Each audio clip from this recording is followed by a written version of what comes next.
Okay, hello, welcome back to another game of chess. Today we're playing e4 as per usual. Our opponent decides to respond with. They go for a Sicilian defense. Of course, we're going to play the Mengarini here. And, okay, e6. We're going to go knight f3. Of course, we are not going for our standard Mengarini ideas with b4. We'll take here and then play d4.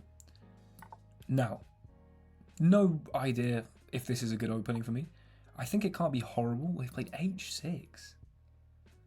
Which strikes me as quite strange. Let's just keep developing our knights. That feels like a very unnecessary prophylaxis, although they just want to prevent bishop g5 apparently. So, I guess that makes some sense. I'm going to go check. They probably play bishop d7 or knight c6. Okay, but now we can castle and play rook e1 check as quick as possible. They'll probably just play bishop e7. I'm going to take here now. Because now they've moved their bishop, we can take this. And if they now take, kind of a bit of a waste of tempo, as well as the fact we now get this with check and they have to go back, or they play bishop e6. This bishop's moved 3 times. That kind of seems like a success to me. Now, what do I do here? Knight e5? Let's do it. Knight e5. We're going to just keep marching forward with the pieces, because our pieces seem far more optimally situated than our opponents. So they defend. The point is we're threatening takes, winning the rook. So they defend it by playing queen c7. However, what if I try and sack my rook somehow? Also, the queen doesn't defend this pawn anymore. Ooh, hello. Is that a free pawn? It would appear so. Okay, 2 knights in the center. We now take this with the queen, and we're threatening this 3 times now?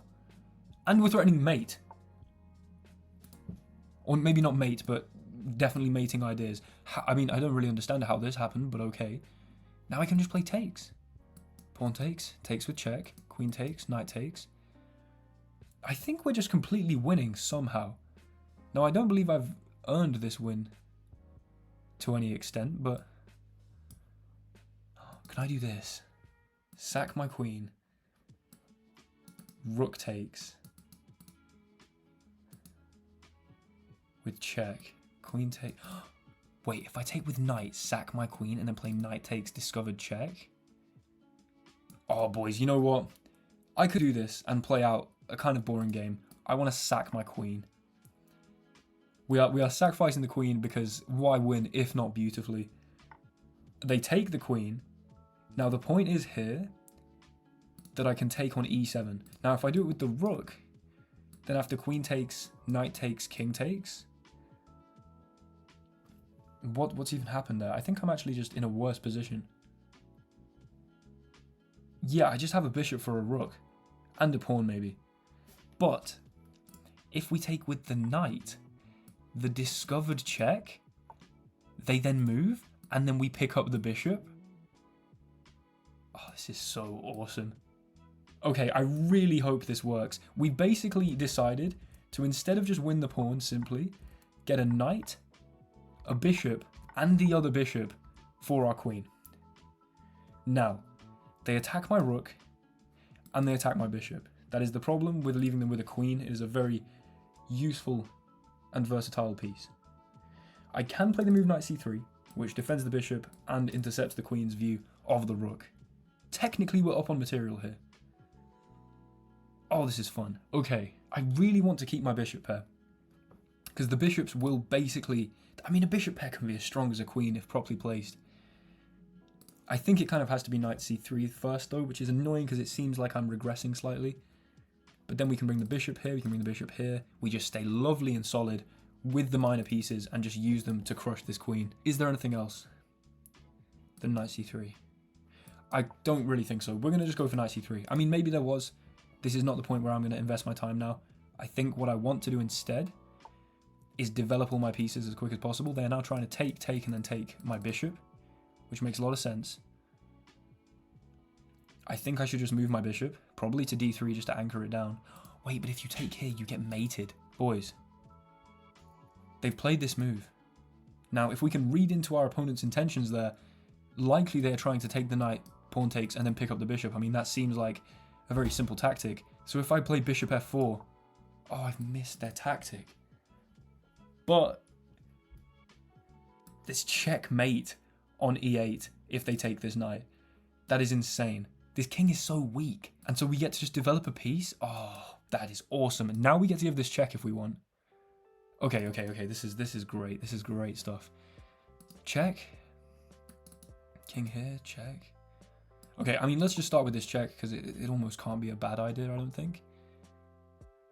Now if I go check, they have to play f6 if they don't want to lose their rook, although maybe I wouldn't even take, honestly. But if we induce f6, that's definitely weakening of, for instance, the 7th rank. It's just whether I should just be a bit patient and play bishop d3. I mean, why not give the check? Give the check, f6, and we drop back here. I mean, we're making them weaken their king all the more. Okay, bishop d4. Now this is held. Do they have rook here now? Uh-oh. Probably it's not so... they might have just had rook there, but we now get to the check. Okay. Bit of composure. Bit of composure. We go for the check. If the king comes back here... I really want my bishop on here because it's just nice and anchored down. I'd love my bishop on c3 as well. But I think, I mean, surely we've got to go for this check. It just has to be. If the king goes into this, I don't really understand what h6 was. I mean, I guess they're trying to attack. We have this check. Then you literally have to play g5. And the more times that the pawns are pushed, the more room there is in behind. I can also just take this and be threatening something potentially very disgusting with a check. Okay, if we take this and then there's, let's say, rook h7, I might have the idea to go bishop g5, defer the king away, and then take the rook. And rook takes, pawn takes here. I really want to keep this clean. I want to keep the bishop pair on the board. I don't want to, you know, I think we're much more winning than that would necessarily give us credit for. Let's play bishop e3. The reason is, this was a loose piece hovering in the middle of the board. Maybe this is the more accurate move, but this keeps us tied down and anchored. Now we don't have to worry about this bishop. We also have the move h4 to potentially force them to take and then open up this to just get at the king even more. I do think it's now time to move this bishop though. And what better place to move it than to d3? Because now, I mean, if this rook moves, you're getting checkmated on h7. So they bring the rook up like this. Okay. I kind of maybe have knight d5. Do I have knight d5? We hang our knight, but that would then defer the queen so we could take the rook. And if knight d5 and you take my rook, do I just take here? My arrow drawing has cascaded downhill. Oh, I don't know. I kind of should have got this rook out before I locked up this with the bishops. But the bishops are now super secure. Or we just go here. And tickle this square a little bit. Yeah, because knight here, I mean, takes. I kind of want my knight on here to put pressure on both of these squares. So I think, honestly, simply does it. Move the rook. Put pressure on f6. What are you going to do? Because this is open. Your king is going to get torched. h4 is a huge idea. Probably knight e4 is also a huge idea. They really want that rook off the board. This is a bit annoying. They want my very active and very scary rook off the board, which does make sense. It might be time to allow that to happen. And then bring the other rook out. Because I don't see where this rook actually is going to go to not be taken. We go here, they repeat. Okay, let's do this and separate these pawns at least. That's a small victory, I think. Then I'm going to play h4. Exploit this. And I really need to get my rook active. The only problem is that b2, sorry, that pawn is very weak. And I do not like that. Okay. I mean, let's bring the knight in. This pressure is huge. Again, the bishops are just godlike.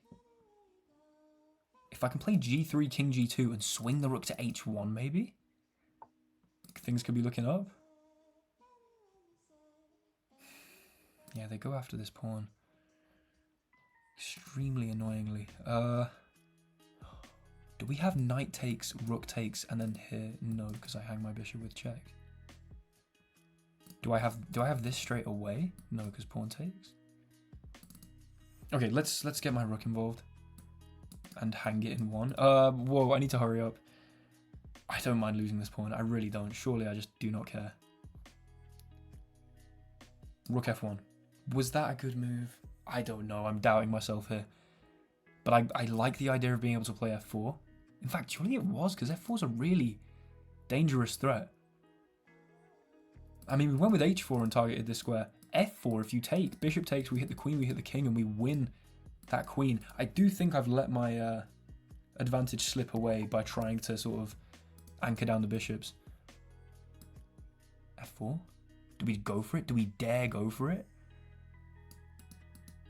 They push past. I push past with a check. I need to move, I just need to move.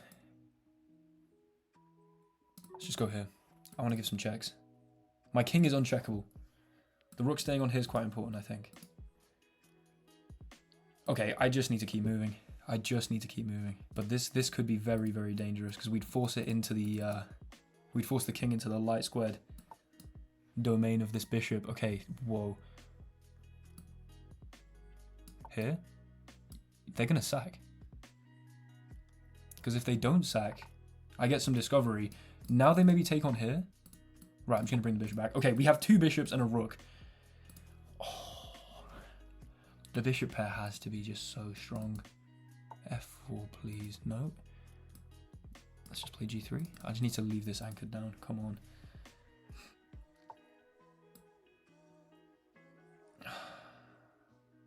Here. I could have gone across, but kind of want to swing in. Do something meaningful.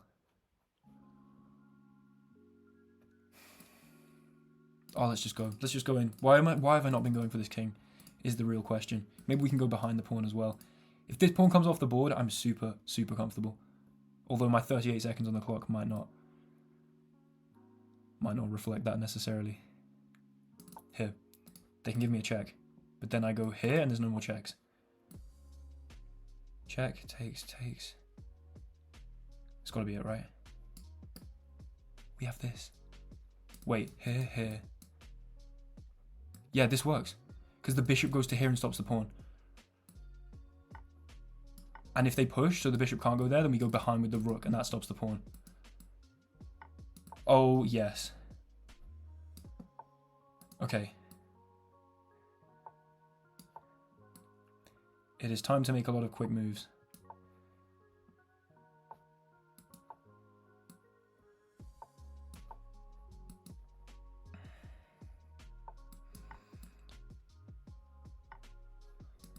Yep. Push.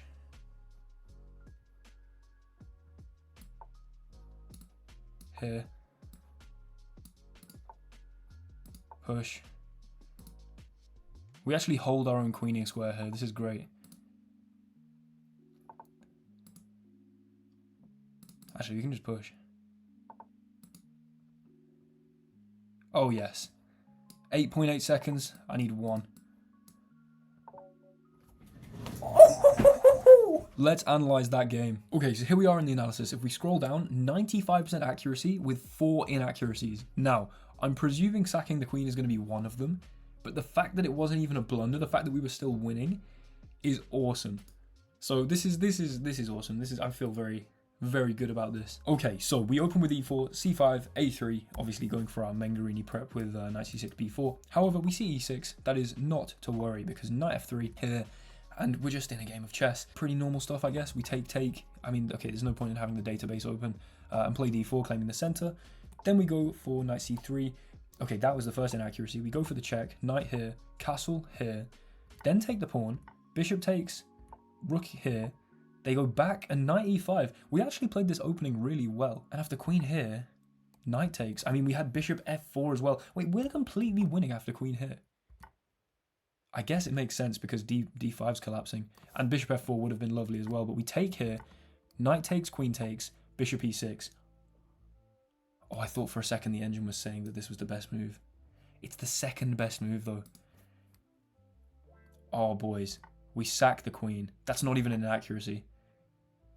That's awesome, because they take our queen, we take here, king moves, and then we take the bishop. We sack our queen for the 3 pieces. They should have taken on c2, but if they did take on c2, then we wouldn't have had to regress the knight to c3, so, I mean, this move also makes sense. We do go back, though. Yeah, okay, that was great that we played that pretty quickly because there was no point in dilly-dallying, let's say. Rook here. Was bishop f4 the right idea? Yes, because if the rook takes here, we have checkmate. That is a nice little trap that we set during that middle game. So instead, they push the pawn. We go check, which was a bit inaccurate because, okay, just bishop b5 first would have been better, but then check, f6, and back here. They then pushed again. Yeah, okay, the fact that we're completely winning without the queen is awesome. Like, this king is just weak and our bishop pair is just going to attack. Now, I think I let it slip a little bit. Rook e7 here. Yeah, check g5. Oh no, bishop d3. This was all excellent stuff. Best move. Okay. b4. Oh, the queen was trapped. Are you serious? I not even slightly was looking for that. I mean, that's ridiculous. Okay, so yeah, we missed the fact we could have trapped the queen because they brought their rook up, which prevented the queen from retreating this way. And our minor pieces are so well developed that the queen would have had no moves if b4. That is crazy.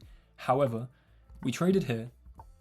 Then knight e4 would have been a great idea. Okay, that's good to know because I was thinking about that. h4, takes, knight e4, queen here, rook f1, takes. Okay, so the evaluation's about +5. If you give the engine a second, this big number up here will also be +5. There we go. Now, bishop c1 would have been a good idea. You see, at this point, I'm kind of just trying to get my rook active somehow.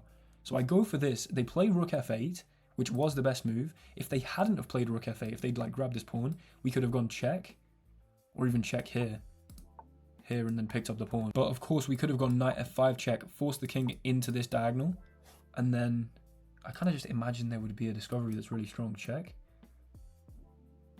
If you go like here, oh, then we play f4 and we're completely winning. I mean, the point is, we're just attacking this king. So jumping in with the knight, that was a great idea. They do go over to defend it. We give the check. They sack. They take. Now we have the bishop pair and the rook. We anchor down that bishop. We do not have much time either. Bring the rook across. And then this idea to go across, in and back, kind of nice. This was a huge mistake. Oh, we had rook b7 and that was a mate threat. Oh, I see. So they have to do something like this, and then I just chop off the queen and go behind the pawn. That makes a lot of sense as well. I went in behind this way, because now we can just grab this. Although, actually, it would have been more accurate to play this, because here we'd have check here and rook. I mean, okay. But yeah, of course, we're just going to grab the queen there. What I had to quickly calculate was that I would be able to stop this pawn, because sometimes, especially with just like a one-colored bishop situation, you actually end up, just geometrically, you can't stop the pawn. However, of course, we were able to. It was quite simple. I just got a bit stressed out. Then, I mean, the endgame's pretty trivial from there. We go and take this pawn over here, and then yeah, wow, we just go and promote the pawn, and then pre-move a filthy little bit of queen geometry there, going back and basically saying, I don't want to take your pawn. I think I'd pre-move taking the pawn, or I was about to take the pawn, but then I thought, actually, in 1 second, they're going to approach. Queen e3. That is checkmate there. The classic arrowhead sort of formation where if you imagine an arrow drawn like this, you know, we've got this arrowhead here. These are the two squares it could go to. Our bishop slices those squares. Beautiful little checkmate in the middle of the board. It's nice to checkmate the king in the center. And what a game. We sacked the queen. It's just beautiful stuff. Thank you so much for watching. Hopefully you guys enjoyed, and hopefully that was a good example of just how powerful a well-coordinated bishop pair, especially with the knight, can be, and how actually, ironically, major pieces become kind of useless when there are such well-coordinated minor pieces, because they can never threaten to take anything, because they're worth so much that, ironically, that means that they never threaten a trade, which is half of the whole point of chess. You're threatening to take things. If you just have a queen against a bunch of pieces that are worth less than a queen, you can never really, you know, if those pieces are well coordinated, you can never really get any of them off the board, because the second you do, I mean, the queen can only trade itself for one piece. So it's an interesting example of that, and quite a clean one as well. Thank you so much for watching. Let me know if you'd have sacked the queen in the comments. Like, comment, subscribe. If you really enjoy my content and you want to help support the channel, then it is $1.99 to become a channel member. I'd really appreciate it. The perks are, you get some pretty cool emojis, and you get like a loyalty badge. I'm not going to pretend this is an absolutely world-class sales pitch. Just if you can spare the $1.99 a month and you'd like to support my content, help me make more of it, then thanks so much. I appreciate all of you who are already members and all of you who decide to become members. Thanks so much for watching. I'll see you again soon. Goodbye.